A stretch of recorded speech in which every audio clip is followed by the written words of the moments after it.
It's been about 6 months of reorganization to get to this end.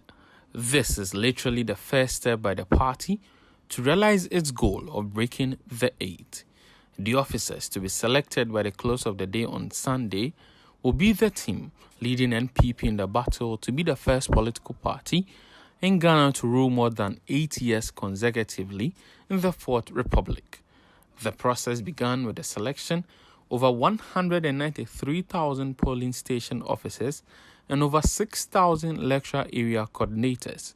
These polls, though tagged as successful, were fraught with chaos in some areas due to the alleged imposition of executives without elections.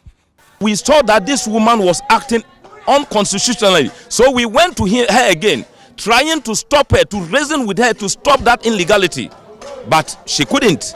She went to about 10 of the polling stations out of 900 and something polling stations, and then ran back to the military base, barracks.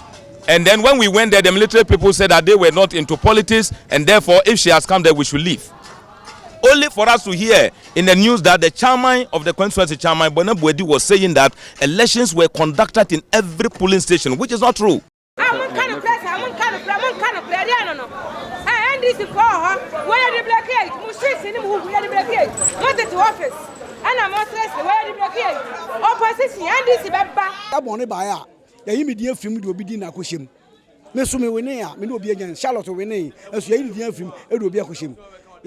Saturday no the organizer so sa ba ho e be pagya nipa mienu sa odo ma hyem ye ne nuama no party so e bin si da fisi NPP party no e bin se ne ania bra free kumase a ye ba sempanimfu anhwɛ ama ye nsa to aba na foforo a bantema e be je se de kofo tam e ma adrobafo nya problem ka say adrobafo nyina ye chop e ba no still anya ye. From the constituency level, the disagreements minimized.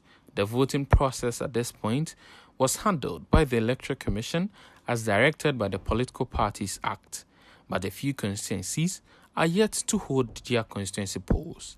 This, however, is not expected to affect the national polls, as the party, per its constitution, requires only 1/3 of the delegates for the conference to commence. The conduct of the regional polls gave room for the start of the national polls. The process, which has been supervised by Menu, started in June this year, with 52 aspirants picking forms to contest. At the end of submission, 51 persons submitted their forms. On Wednesday, 8 June 2022, the national chairman of the NPP, Freddie Blay, inaugurated the National Elections Committee to superintend all elections-related processes, including but not limited to sale of nomination forms, vetting of aspirants, and the conduct of the elections under the supervision of the Electoral Commission. But at the end of vetting, the committee passed 48 persons to contest, and that gave way for balloting. However, one of the chairman aspirants, Ayuke Otu, withdrew from the race.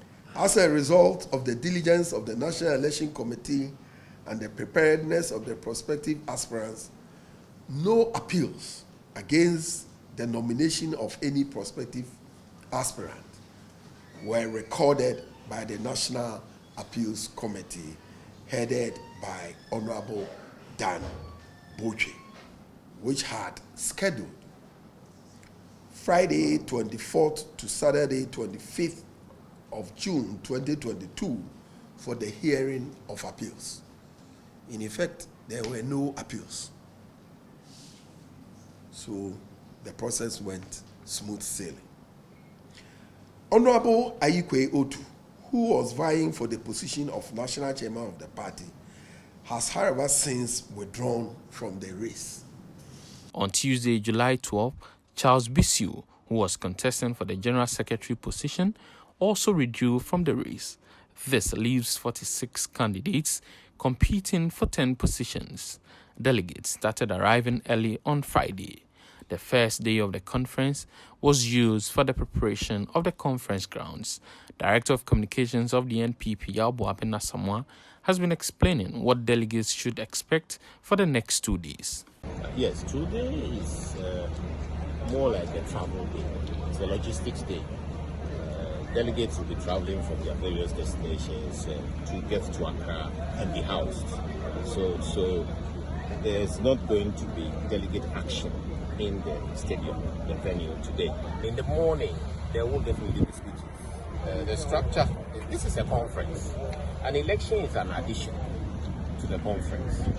We could choose to simply welcome ourselves and move into the conference, which will be supervised by the Electoral Commission. But because it's a changeover, it's important that we take reports from the outgoing.